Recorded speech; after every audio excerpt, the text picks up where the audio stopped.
من الشيطان الرجيم.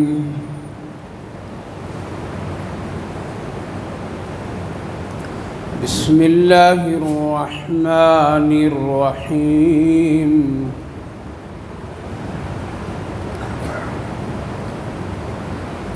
إذا السماء انفطرت وإذا الكواكب انتثرت وإذا البحار فجرت وإذا القبور بعثرت علمت نفس ما قدمت وأخرت يا أيها الإنسان ما غرك بربك الكريم الذي خلقك فسواك فعدلك في أي صورة ما شاء ركبك كلا بل تكذبون بالدين وإن عليكم لحافظين كراما كاتبين يعلمون ما تفعلون. صدق اللہ العظیم.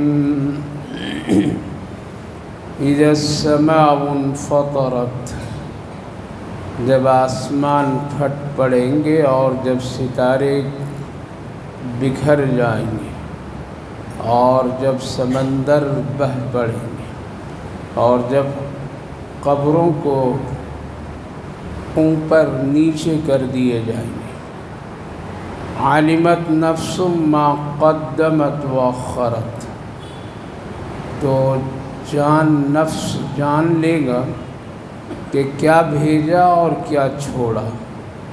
یا ایھا الانسان ما غرک بربک الکریم، اے انسان کس چیز نے تم کو اپنے مہربان رب کے سلسلے میں دھوکے میں ڈالا.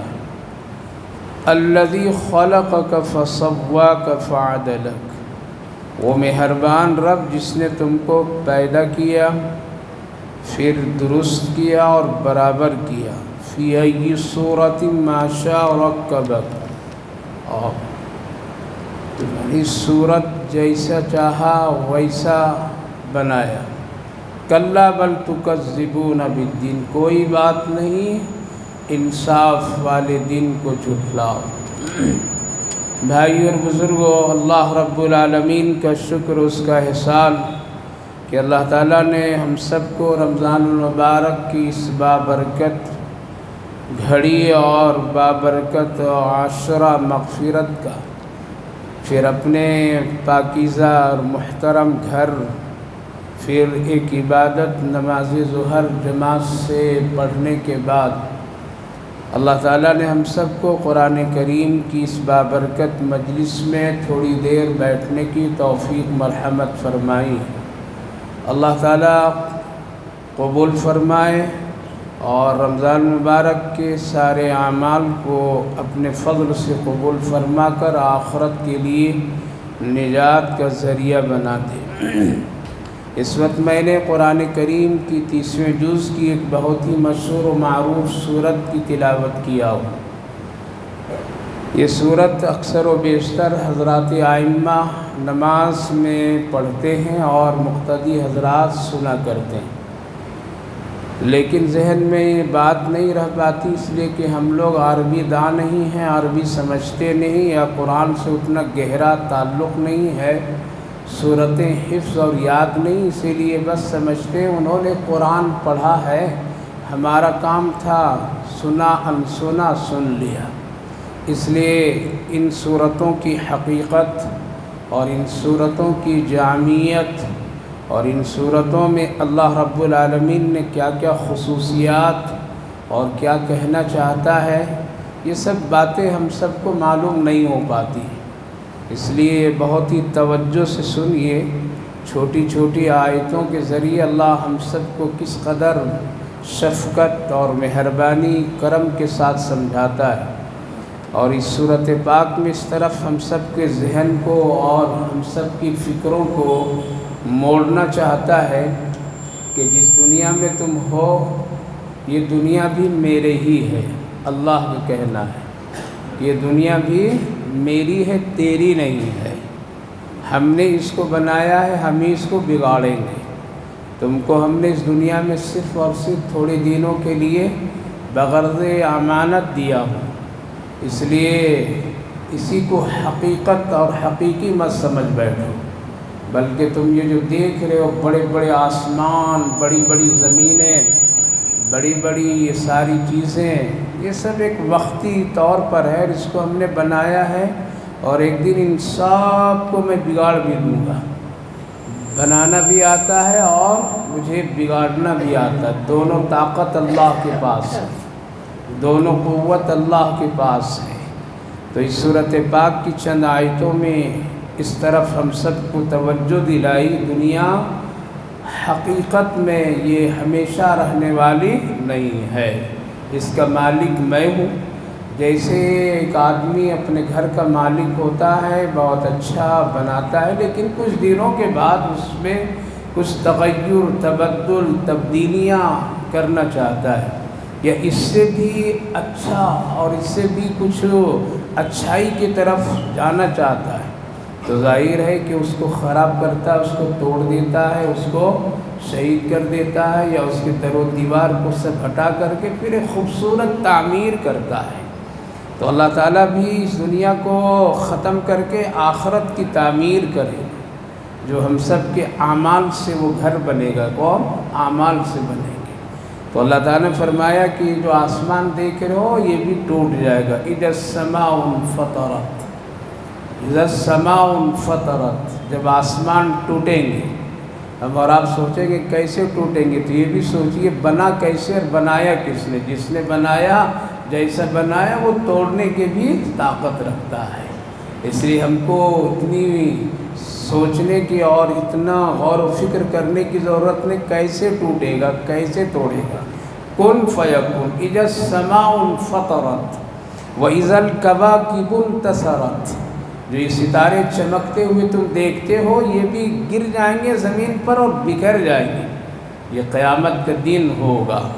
وَإِذَا الْبِحَارُ فُجِّرَتْ، جو اس وقت میں بڑے بڑے سمندروں کو تم بہتے ہوئے کنٹرول سے دیکھتے ہو کہ اس کا پانی نہ ادھر نہ ادھر، اور اپنی پوری قوت کے ساتھ سمندر بہہ رہا ہے، پانی خوب ہے، اس پر بڑی بڑی کشتیاں چلتی، بڑے بڑے جہاز چلتے ہیں، انسانوں کی ضروریات کی ساری چیزیں ادھر سے ادھر ہوتی ہے، سمندر اپنے رب کے حکم سے بالکل مطمئن رہتا ہے۔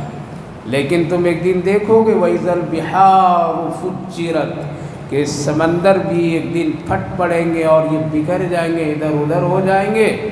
پھر کیا ہوگا؟ وَإِذَا الْقُبُورُ بُعْثِرَتْ، اور یہ پکی قبریں دیکھتے ہو بڑے مضبوط قبرستانوں میں جس میں لوگ ہیں، یہ بھی تہو بالا کر دیے جائیں گے، یعنی سب قبریں ٹوٹ پھوٹ کر کے انسان اس سے نکلنا شروع ہو گئے۔ حدیث پاک میں اللہ کے رسول صلی اللہ علیہ وسلم نے ارشاد فرمایا، ایک قبر سے 70 مردے نکلیں گے، قبریں اوپر نیچے کر دی جائیں گی، تہو بالا کر دیے جائیں گے، کتنا آپ بنا لیجئے، کتنے قیمتی ماربل لگا دیجئے، کتنا اس کو مزین کر دیجئے اور کس قدر اس کو سجا دیجئے، لیکن اللہ فرما رہا وَإِذَا الْقُبُورُ بُعْثِرَتْ، ہم قبروں کو بھی ویسا ہی کریں گے، اور تم دیکھو گے پھر اس سے مردے نکلیں گے۔ اللہ کے نبی ہم سب کے آقا نے ارشاد فرمایا، ایک ایک قبر سے 70 مردے نکلیں گے، ہم بھی نکلیں گے، یعنی اللہ کے رسول فرماتے ہیں ہم بھی نکلیں گے، میرے ساتھ ابو بکر و عمر بھی نکلیں گے۔ اس سے بات یہ پتہ چلا، اور اس سے بالکل دلیل کے طور پر مستحکم اور حق کے ساتھ ہم اور آپ کہہ سکتے ہیں، قبر سے لوگ زندہ ہو کر کے نکلیں گے اور اللہ نکالے گا۔ وَإِذَا الْقُبُورُ بُعْثِرَتْ، پھر کیا ہوگا؟ اللہ بتا رہا عالمت نفس ما قدمت واخرت، پھر تجھے اس وقت معلوم ہوگا کیا آخرت کے لیے بھیجا اور کیا چھوڑا دنیا میں، کیا کیا چھوڑ کر کے آیا تھا وہ سب بھی تجھے پتہ چل جائے گا، کیا بھیجا تھا آخرت کے گھر کے لیے وہ بھی معلوم ہوگا، اٹھنے کے بعد پتہ چلے گا۔ مثال کے طور پر میں ایک آدمی جب سفر کرتا ہے تو اس وقت اس کو کچھ پتہ نہیں چلتا ہم جہاں جا رہے ہیں کہاں ٹھہریں گے، ہماری منزل کیا ہوگی، ہمارا قیام گاہ کیا ہوگا، ہم جہاں ٹھہریں گے وہ روم، وہ ہوٹل، وہ گھر کیسا ہوگا، پتہ نہیں چلتا ہے۔ لیکن جب وہاں پہنچے گا تب معلوم ہو جائے گا ہمارے ٹھہرنے کی جگہ یہ ہے، اچھی ہے یا بری ہے، اور ہم نے کس حیثیت سے اس کو انتخاب کیا تھا۔ تو اللہ تعالیٰ نے فرمایا عالمت نفس ما قدمت واخرت، تمہیں پتہ چل جائے گا کہ آخرت کے گھر کے لیے تم نے کیا کیا بھیجا ہے اور کیا کیا کیا ہے، اور تم مرنے کے بعد تم نے پیچھے والوں لوگوں کے لیے کیا کیا چھوڑا تھا۔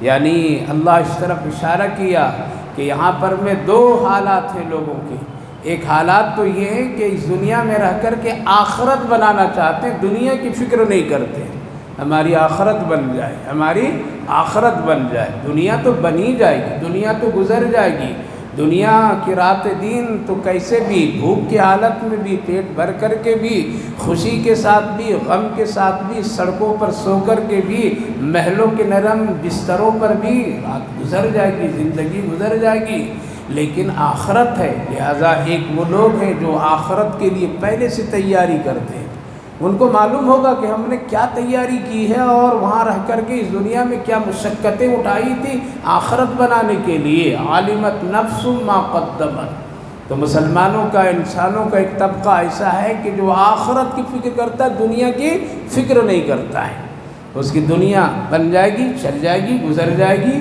یہ بھی آیا یہ بھی گزر جائے گا، یہ بھی آیا یہ مصیبت بھی گزر جائے گی، رکے گی نہیں، یہ سمجھ کر کے وہ صرف آخرت کی فکر کرتا ہے۔ ایک وہ طبقہ ہے جو آخرت کی فکر نہیں کرتا ہے، آخرت دیکھ لیں گے، وہاں جب جائیں گے تو وہاں بنا لیں گے، وہاں جب جائیں گے تو دیکھیں گے کیا کیا کرنا پڑے گا، وہاں دیکھیں ابھی تو ہم کو یہاں بنانا ہے، ابھی تو ہم کو یہاں دیکھنا ہے، ہم یہاں رہ رہے ہیں تو یہاں کا انتظام کرنا ہے۔ لہذا ایک طبقہ ایسا ہے کہ یہاں بنانے کے چکر میں آخرت وہ بھول جاتا۔ پتہ چلے گا تجھے قبر سے نکلنے کے بعد، کہاں سے؟ قبر سے نکلنے کے بعد۔ اس لیے میرے بھائیو بزرگوں، کتاب مت پڑھیے،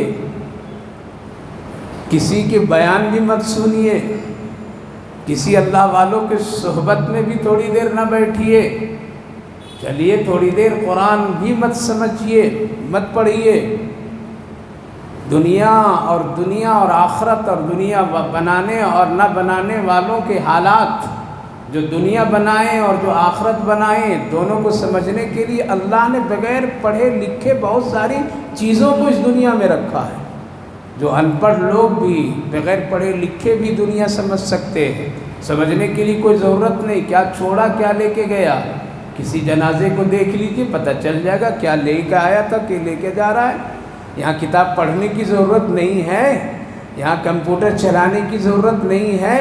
ایک آدمی جب اس دنیا سے جاتا ہے تو خالی ہاتھ جاتا ہے، یہ معلوم ہو جاتا ہے کہ سب چھوڑ کر کے جا رہا ہے، اس کے آگے اس نے کیا کیا ہے، اس کے آگے صرف اور صرف آخرت کی چیزیں، اعمال اگر کیا ہے تو اس کو وہاں وہ چیزیں ملے گی، باقی کچھ بھی لے کے نہیں جا رہا ہے۔ تو بات بالکل واضح سمجھ میں آ جاتی۔ اسی لیے اللہ رب العالمین نے انسانوں کی موت انسان کے سامنے رکھا ہے، ایسا نہیں کہ چھپا کر کے رکھا ہے۔ اور شریعت اسلام، اللہ کے رسول صلی اللہ علیہ وسلم نے اسی لیے فرمایا جنازے میں شریک ہو ثواب ملے گا، جنازے کو کندھا دو ثواب ملے گا، جنازے کے لوگوں کے، اس کے گھر والوں کے تسلی دو ثواب ملے گا، اس کے کفن دفن میں تم ضرور شریک رہو، تجھے بھی اس کی مغفرت کا صلہ ملے گا۔ کیوں کہا؟ تاکہ لوگ اس کو دیکھیں گے تو عبرت آئے گی کہ ارے یہ کیا کر کے چلا گیا، یہ تو دنیا کو بہت مضبوطی سے بنا رہا تھا، یہ دنیا کا بڑا مضبوط ترین انسان تھا، یہ تو دنیا کمانے کے چکر میں، بنانے کے چکر میں رات اور دن ایک کر رکھا تھا، لیکن آخر کیوں اس کا گھر چھوٹ رہا ہے، آخر یہ کیوں یہ ٹھاٹھ میں چلا جا رہا ہے، آخر کیوں کوئی اچھا اس کے لیے کوئی محل وہاں پر پہلے سے تیار نہیں کیا گیا، بالکل ایک معمولی گڑھا زمین ہے، کیا ہو گیا سمجھ سکتا ہر ایک آدمی۔ اسی لیے اللہ کے رسول نے فرمایا شریک ہو جنازے میں، اور آپ اسی لیے شریک ہوتے تھے۔ اور پھر کبھی کبھی آپ کے سامنے کوئی اچھی چیزیں آتی تھی تو آپ صحابہ کو بتاتے تھے دیکھو اس کی یہ نیکی ہے اور یہ نیکی کیا ہے، اسی لیے آج اس کے جنازے میں اتنے فرشتے آئے ہیں۔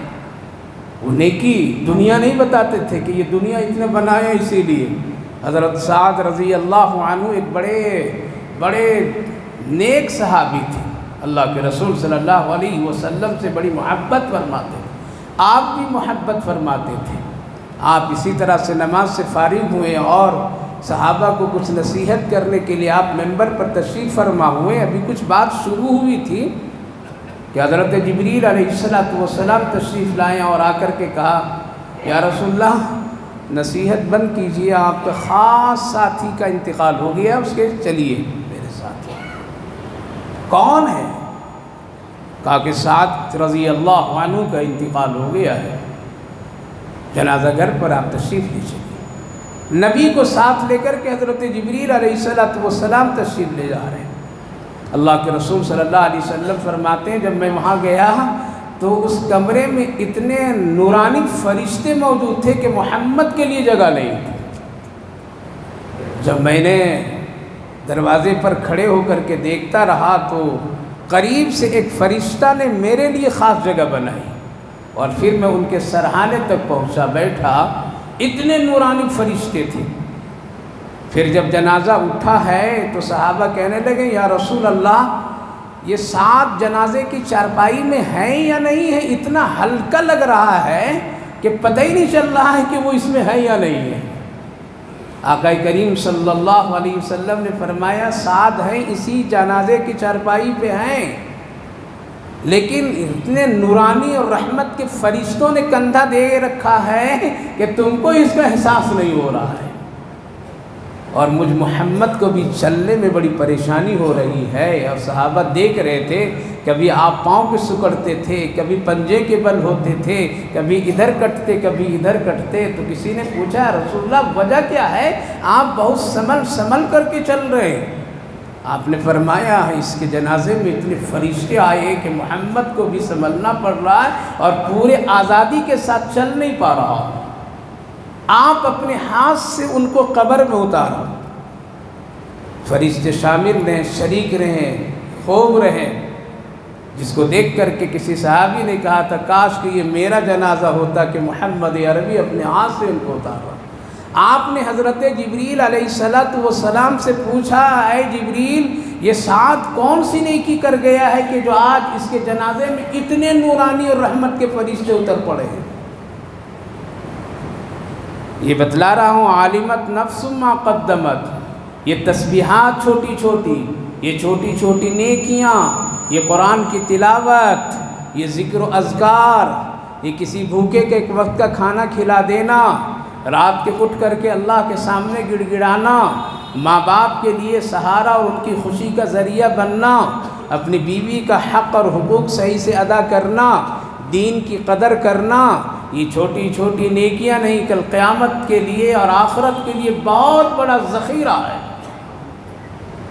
کہنے لگے یا رسول اللہ ان کی 2 نیکیاں بڑی اللہ کو پسند ہوئی ہیں، 2 نیکیاں بڑی پسند ہیں، اس کی وجہ سے اللہ نے سارے فرشتوں کو زمین پر اتار دیا ہے، جاؤ ان کے جنازے میں شریک ہو جاؤ۔ 2 نیکیاں، ایک ہے یہ قرآن خوب پڑھتے تھے اور یہ اپنی ماں کی خدمت بڑی کرتے تھے۔ قرآن کی تلاوت کی وجہ سے، کیوں؟ قرآن کس کی کتاب ہے؟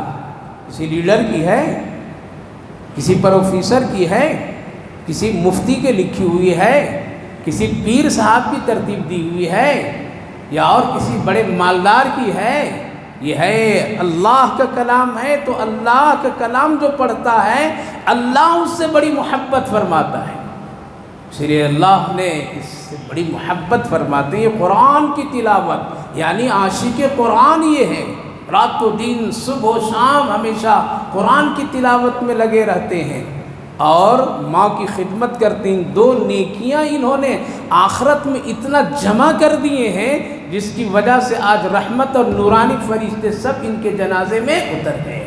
میرے بھائیوں، بزرگوں، ماں بہنوں، جانے سے پہلے کچھ اس گھر کے لیے تیاری کر لیجیے، جانے سے پہلے وہاں کے لیے کچھ نجات کا توشہ بنا لیجیے، اور یہ نیکیاں، یہ قرآن کی تلاوت، یہ چھوٹی چھوٹی اچھی باتیں، یہی سب ذخیرہ بنتا ہے۔ اس دن پتہ چلے گا کہ یہ قرآن کی تلاوت کیا، اس دن پتہ چلے گا کہ نماز پڑھنے کا ثواب کیا، اس دن پتہ چلے گا یہ روزہ رکھنے کا ثواب کیا، اس دن پتہ چلے گا کہ 1 روپیہ 2 روپیہ 4 روپیہ 10 روپیہ صدقہ کیا، اس کا کیا مقام ہے اور اس کی کیا نیکیاں مجھے مل رہی ہے۔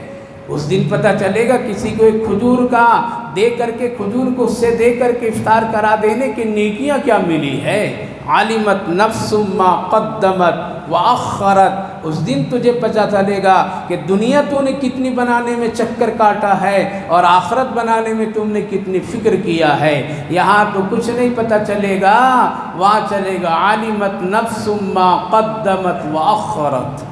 اس لیے 2 حیثیت ہے میرے بھائی بزرگوں، جانے کے بعد بھی آخرت بنا سکتے ہیں، جانے کے بعد بھی آخرت بنا سکتے ہیں۔ صدقہ جاریہ ہے، کچھ ایسے کام کر کے چلے جائیے جو سلسلہ چلتا رہے، جس کو اللہ کے رسول صلی اللہ علیہ وسلم نے فرمایا نیک اولاد بھی صدقہ جاریہ ہے، ثواب ملتا رہے گا آپ کو، ثواب وہ نیکی جو کچھ کرے گا آپ تک کے پہنچتا رہے گا۔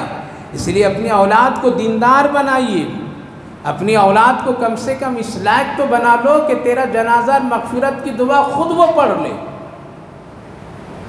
اتنا تو بنا لیجئے کہ وہ آپ کے مرنے کے بعد میں خود وہ قرآن کی تلاوت پڑھ کر کے کبھی کبھی ذرا بخشش و مغفرت کی دعائیں کر لے، جو قبر میں ملیں گے آپ کو اس کا ثواب، آخرت میں ملے گا آپ کو اس کا ثواب۔ اور ایک ہے کہ اپنی زندگی میں اتنا بنائیے، اتنا بنائیے، اتنا پہنچائیے، اتنا بھیجیے اخلاص کے ساتھ میں کہ مرنے کے بعد فوراً اللہ کہہ دے گا یہ بندہ تو پہلے سے اپنی تیاری کر رکھا، اس لیے اب یہاں اس کو کوئی پریشانی نہیں ہے۔ علمت نفس ما قدمت، آپ بھروسہ کر کے آج مت جائیے کہ میرے مرنے کے بعد میں میری اولاد میری جنت بنا دے گی۔ وہ قبر پر ارے وہ اولاد کیا جنت کے سامان بنا دیں گے اور آپ کا بنا دے گا جس کو خود وضو کرنے کا ڈھنگ بھی آج بہت کو معلوم نہیں ہے، جن کو آج سورہ فاتحہ بھی ٹھیک سے پڑھنے کا بھی نہیں آتا ہے، جس کو جنازے کی دعائیں بھی نہیں آتی ہے، جس کو 10 سورتیں بھی اما پارا کا صحیح سے حفظ بھی نہیں ہے، وہ کیا فاتحہ پڑھ دیں گے، کیا مغفرت کر دیں گے۔ اس لیے اپنی زندگی میں آخرت بنا لیجیے، یہ موقع ہے، رمضان المبارک کا یہی تو موقع ہے، یہی تو سیزن ہے، اس میں کام کر لیجئے۔ یہ چلا جا رہا ہے لیکن چلے جانے کے بعد افسوس کے سوا کچھ بھی نہیں ہوگا، ابھی بنا لیجئے۔ علمت نفس ما قدمت واخرت، پہلے بھیجئے۔ آدمی کہیں جانے سے پہلے اپنی جگہ کو پہلے سے طے کر لیتا ہے، تو اللہ نے فرمایا قبر جب ادھر سے ادھر ہو جائیں گے، تہو بالا ہوں گے، اوپر نیچے کر دوں گا، قبروں کو پھاڑ دوں گا، قبروں سے مردے نکلیں گے، اور پھر تم دیکھو گے کہ ہماری آخرت میں کیا کیا چیزیں ہیں۔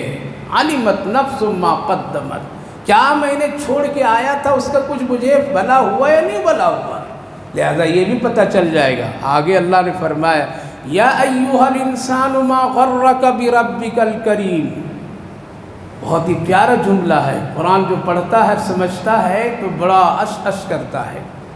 اے انسانوں، تم اپنے مہربان رب کے سلسلے میں تجھے کس نے دھوکے میں ڈال دیا ہے؟ اس کے کتنے وسیع معنی ہے، تم کو کس نے اپنے مہربان مولا کے سلسلے میں دھوکے میں ڈال دیا؟ دھوکہ کئی طرح سے لوگ ڈالتے ہیں، ایک شیطان ڈالتا ہے، انسان بھی ڈالتا ہے، اپنا نفس بھی ڈالتا ہے۔ شیطان دھوکہ یہ ڈالتا ہے کہ اللہ بہت بڑا کریم ہے، غفور الرحیم ہے، وہ کیا کرے گا؟ معاف کر دے گا، کر لو گناہ۔ کیا ہوا؟ دھوکہ، غفور الرحیم ہے، وہ معاف کر دے گا۔ ارے حساب بھی لے گا تو چھوٹے چھوٹے گناہوں کا لے گا کیا؟ بڑے بڑے گناہوں کا اللہ حساب لیتا ہے، چھوٹے چھوٹے کا نہیں لیتا، وہ معاف کر دیتا ہے۔ چھوٹا چھوٹا کتنا ہو گیا؟ بڑا ہو گیا۔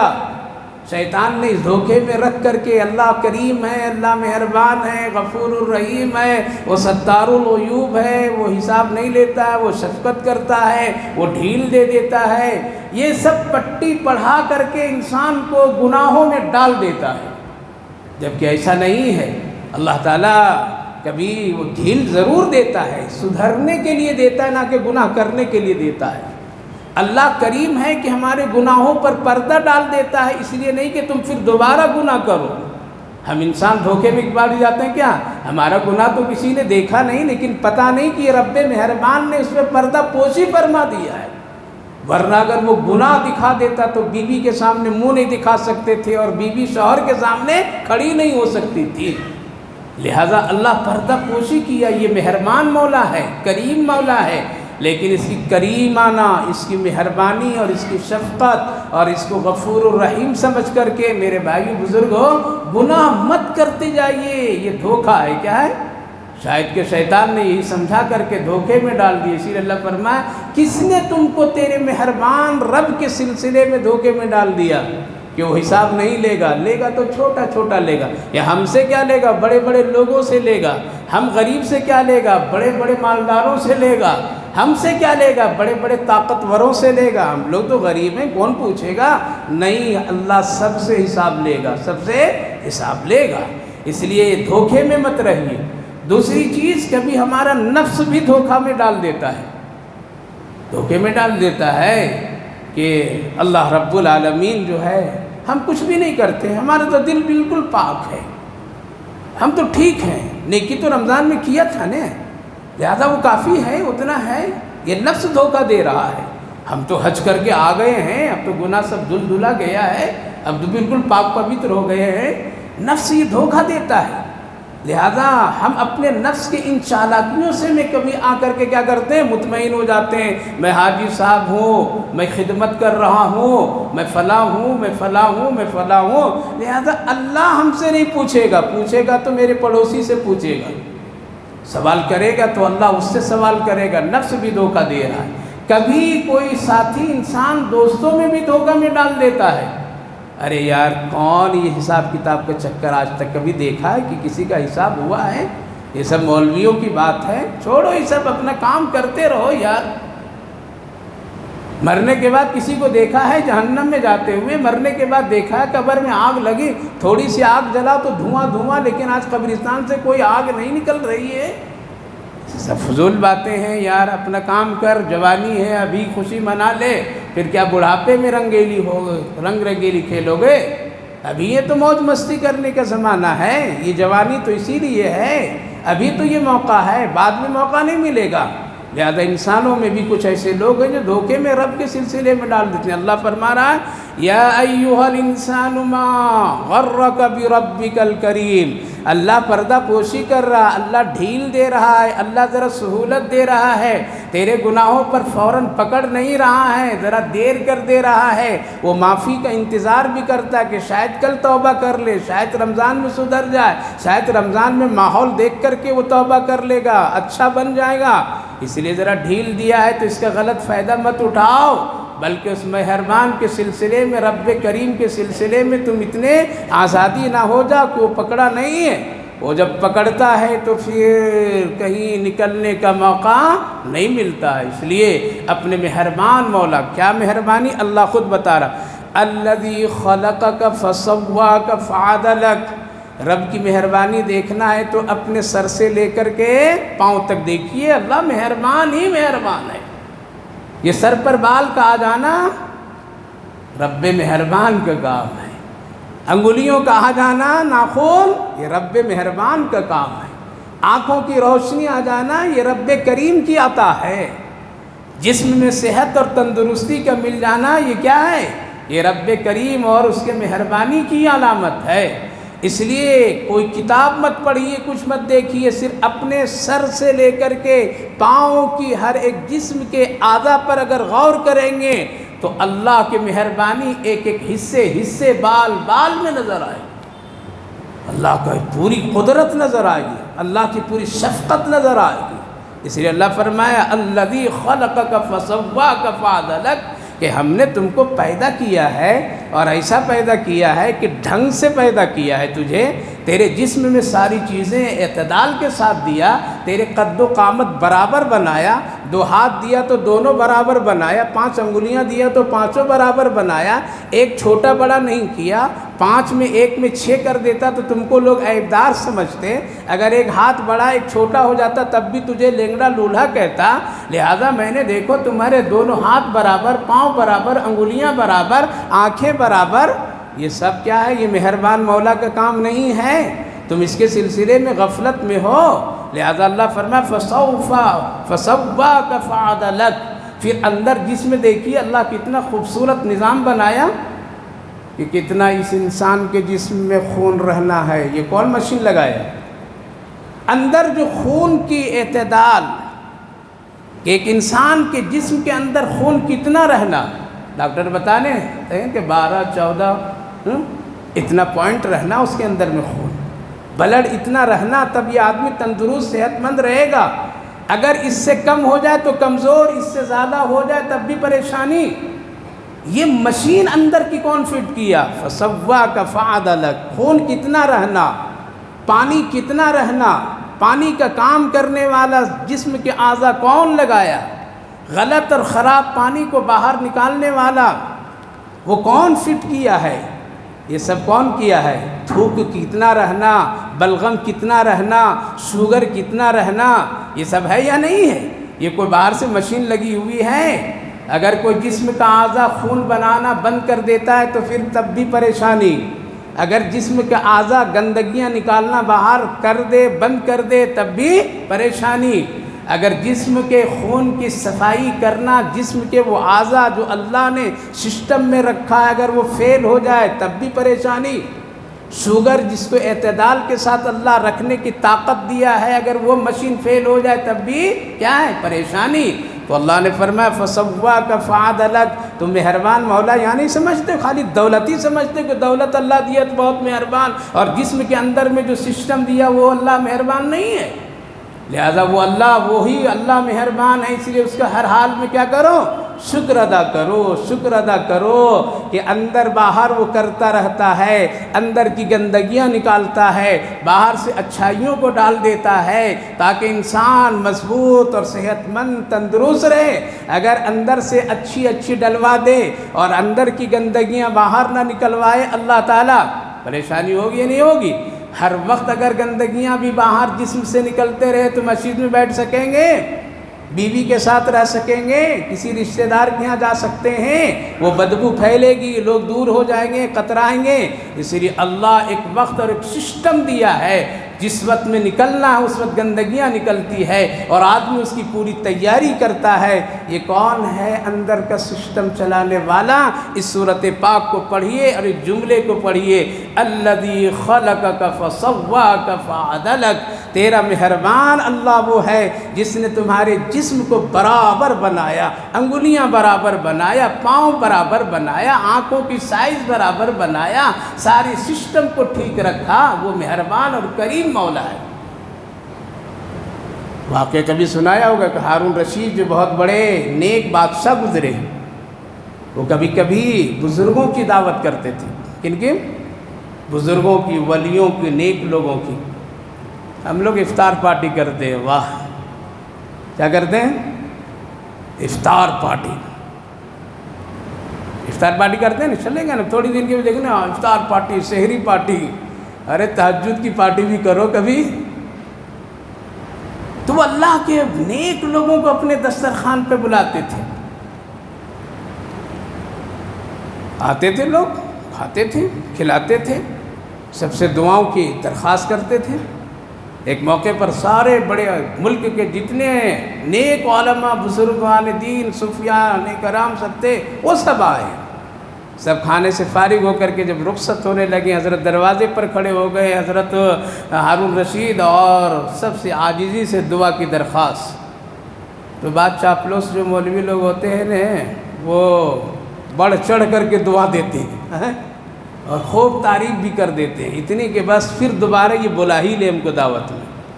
ماشاءاللہ کیا کھانا عمدہ، کیا بہترین دسترخوان، یہ وہ فلاں ڈھکاں، اللہ خوب برکت دے، چاہے حلال سے دے چاہے حرام سے دے خوب، کیا شاندار ولیمہ، کیا یہ وہ دعائیں دی خوب لوگ۔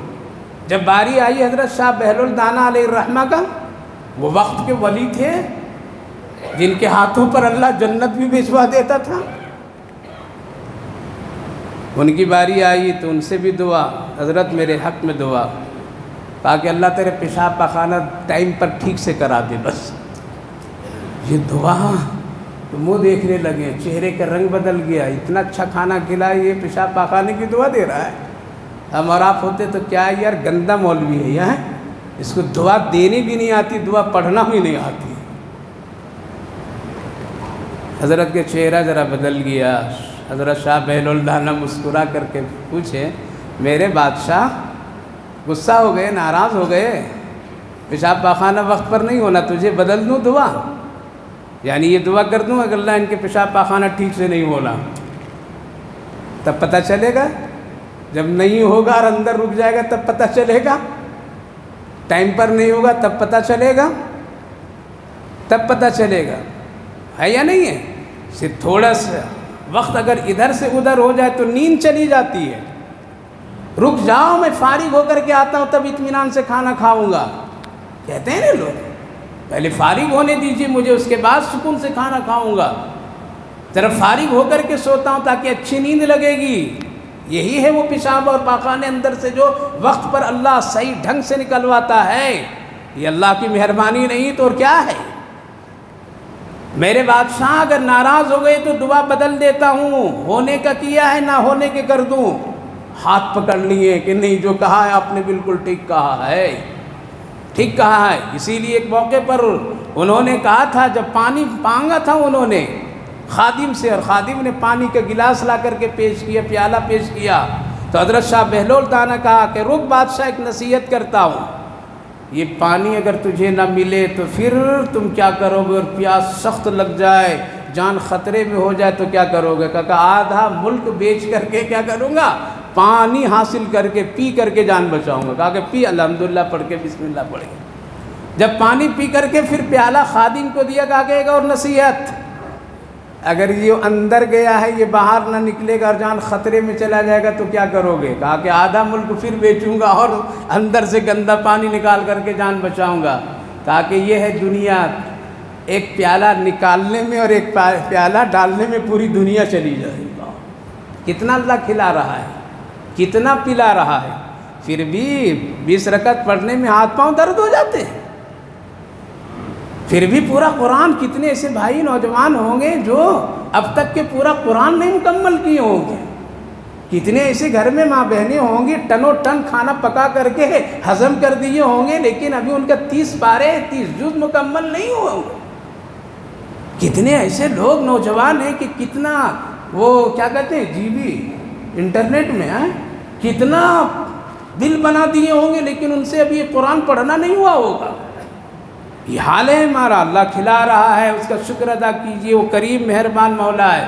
فرمایا الذی خلقک فسواک فعدلک، تیرے جسم کے اندر سارا سسٹم میں نے اچھا بنایا، برابر بنایا، چلایا پھرایا، فی ای صورت ما شاء رکبک، میں جیسا چاہا تیری تصویر خوبصورت بنا دی، کسی دوسرے سے نہیں ملنے دیا، آواز نہیں ملتی ہے، چہرہ نہیں ملتا ہے، ملتا ہے؟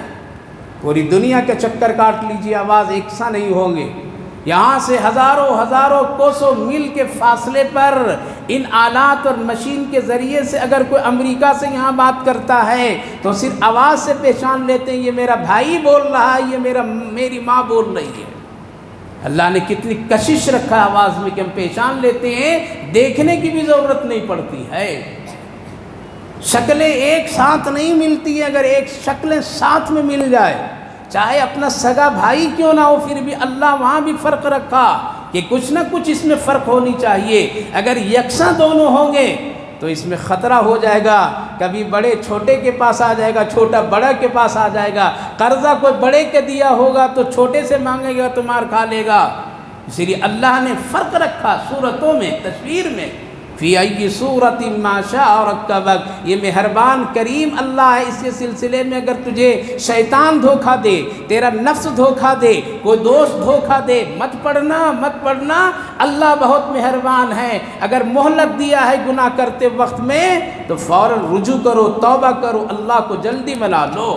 آگے فرمایا نہیں تم مانو گے اور نہیں تم توبہ کرو گے، نہیں ہم کو کریم مہربان سمجھو گے، کلا بل تکذبون بالدین، کوئی بات نہیں، جھٹلا دو انصاف والے دن، جس دن حساب لوں گا۔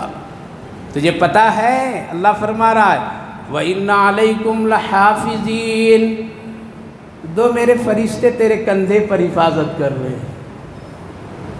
اتنا ہلکا پھلکا ہے وہ، ہے سوار ہے، اس کا نام کرامن کاتبین، اللہ کے بڑے مقرب اور باعزت فرشتے ہیں جو لکھنے میں لگے ہوئے ہیں، لکھنے میں لگے، کرامن کاتبین۔ دو فرشتے کے لگا دیا ہوں، کیا کیا کرنا کرو، تیرا رجسٹر تیار ہو رہا ہے، تیری گنتی چل رہی ہے، تیرا حساب کتاب ہو رہا ہے، نیکی بدی دونوں لکھا جا رہا ہے۔ سڑک پر گزرتے وقت میں ہمیں خبر نہیں ہوتی، لیکن ہماری تصویر کیمرہ لے لیتا ہے۔ فرشتے دو لگے ہوئے ہیں، وَإِنَّ عَلَيْكُمْ لَحَافِظِينَ، تم جھٹلا دو مہربان مولا کی نعمتوں کو، لیکن اللہ دو فرشتوں کو لگا رکھا، اس کا نام کیا ہے؟ کرامن کاتبین یعلمون ما تفعلون، تم کو پتہ چلے گا کہ کیا کیا میں نے کیا، فرشتے کیا کیا لکھے ہیں۔ پھر آگے اللہ کی مہربانی کے دیکھو میرے دوستوں بزرگوں کہ اللہ رب العالمین نے فرشتے کو بھی لکھنے کا جو دیا ہے اس کو بھی ایک دوسرے کے تابع بنا کر کے رکھا ہے۔ گناہ لکھنے والے فرشتے کو کہا ہے کہ تم اپنی مرضی سے نہیں لکھنا جب تک کہ نیکی لکھنے والے فرشتے سے تم پوچھ نہیں لینا، اگر کوئی نیکی ہوگی تو وہ نیکی گناہ کو مٹا دے گی۔ تو کتنا مہربان ہے اللہ رب العالمین۔ لہذا جب جب گناہ ہم کرتے ہیں فرشتہ لکھنا چاہتا ہے تو پہلے پوچھتا ہے نیکی والے فرشتے سے، ہے اس کی آج کی کوئی نیکی؟ اگر کوئی نیکی ہے تو فرشتہ نہیں لکھتا ہے اور اللہ نہیں لکھواتا ہے، یہ کریم مہربان مولا کا کام ہے۔ لیکن اس کی ایک حد ہے، کب؟ 40 سال کے بعد یہ ہوتا ہے۔ کب ہوتا ہے؟ 40 سال تک کے بعد پکڑ، 40 سال تک نیکی بھی اور گناہ دونوں سسٹم برابر چلتے ہیں۔ 40 کے بعد یہ حکم ہے کہ اب گناہ لکھنا ہے تو نیکی والے سے پوچھ کر کے لکھو، یہ اللہ کی مہربانی ہے۔ تو فرشتے ہیں دو، جس کا نام کیا ہے؟ یاد کر لیجئے، کیا نام ہے؟ کرامن کاتبین۔ لکھ لو گھر کے دروازے پر کرامن کاتبین۔ باہر نکلتے وقت یاد رہے گا کہ دو فرشتے بھی میرے ساتھ نکل رہے ہیں، داخل ہوتے وقت بھی یاد رہے گا کہ دو فرشتے میرے ساتھ ہیں، اس کا نام لکھا ہوا کرامن کاتبین۔ یہ کھلاڑیوں کے کتے بلیوں کی تصویر لگاتے ہو گھروں میں، اس سے بہتر ہے لکھ دو کرامن کاتبین دروازے پر، تاکہ اس سے عبرت ہو، میرے ساتھ دو فرشتے ہیں جو لکھتے ہیں کرامن کاتبین، تب سدھر جائیں گے۔ حضرت عمر رضی اللہ عنہ نے جس لڑکی کو اپنے بہو بنائے تھے، وہ لڑکی کون سی لڑکی تھی؟ وہ لڑکی وہ تھی جو دودھ بیچنے والی کی بیٹی تھی، جو دودھ بیچنے والی بیٹی، اس کی ماں جو کہہ رہی تھی رات کے اندھیریوں میں، آج بکریوں نے اور اونٹ نے بہت کم دودھ دیا ہے بیٹی، سب گھر میں دینا، اس لیے کیا کرو تھوڑا سا اس میں بڑھا دو۔ تو بیٹی نیک تھی، جواب دی کہ یہ جائز نہیں ہے۔ آج کی بیٹیاں ماں سب مل کر کے صحیح ہے، فتویٰ وہی مفتی بن گئے ہیں لوگ، باپ بھی مفتی بیٹا بھی مفتی نہیں چلے گا، ابا یہ بھی چلتا ہے یہ بھی چلتا ہے، ماں بھی یہ بھی چلتا ہے وہ بھی چلتے، چلنے دو۔ بیٹی روک دیتی ماں یہ جائز نہیں ہے ملاوٹ۔ اور یہ زمانہ کس کا؟ یہ حضرت عمر رضی اللہ عنہ کا زمانہ ہے۔ وہ کب گلی میں آتے ہیں کب دروازے پہ آتے ہیں کچھ پتہ نہیں چلتا ہے۔ اگر عمر کو خبر لگ گئی تو بہت مشکل کام، اس لیے کام ہرگز مت کرو، نہ کراؤ مجھ سے۔ آج ایسی بیٹیاں کہاں ہیں؟ تو کفر کی طرف لڑک رہی ہیں، ہم پڑھا رہے ہیں لیکن وہ کافرہ بن رہی ہے۔ حضرت عمر رضی اللہ عنہ بھی سن رہے ہیں، بحث دونوں کی ہو رہی ہے۔ ماں کہتی ہے کہ کہاں یہاں عمر ہیں اور ابھی عمر ادھر ادھر نہیں آئے ہوئے ہیں، وہ کہاں دیکھ رہے ہیں؟ تو بیٹی کہتی عمر تو نہیں لیکن عمر کا خدا تو ہے، وہ تو دیکھ رہا ہے۔ بس اتنا سننا تھا حضرت عمر رضی اللہ عنہ کے کان کھٹک گئے، نشان لگائیں، نہ جلدی سے آئیں، فجر کی نماز پڑھائیں، اپنے غلام کو بھیجیں اسلم کو، جاؤ اس گلی کے فلاں دروازے پر میں نے نشان لگایا ہے، ماں بیٹی ہے دونوں کو جلدی بلا کر کے لاؤ۔ جب جلدی سے بلا کر کے دونوں کو لائے تو ماں بھی ڈر رہی، کانپ رہی ہے، اور بیٹی بھی۔ ماں کہتی ہے کہ لگ رہا ہے حضرت عمر سن لی ہم لوگوں کی بات، کیا؟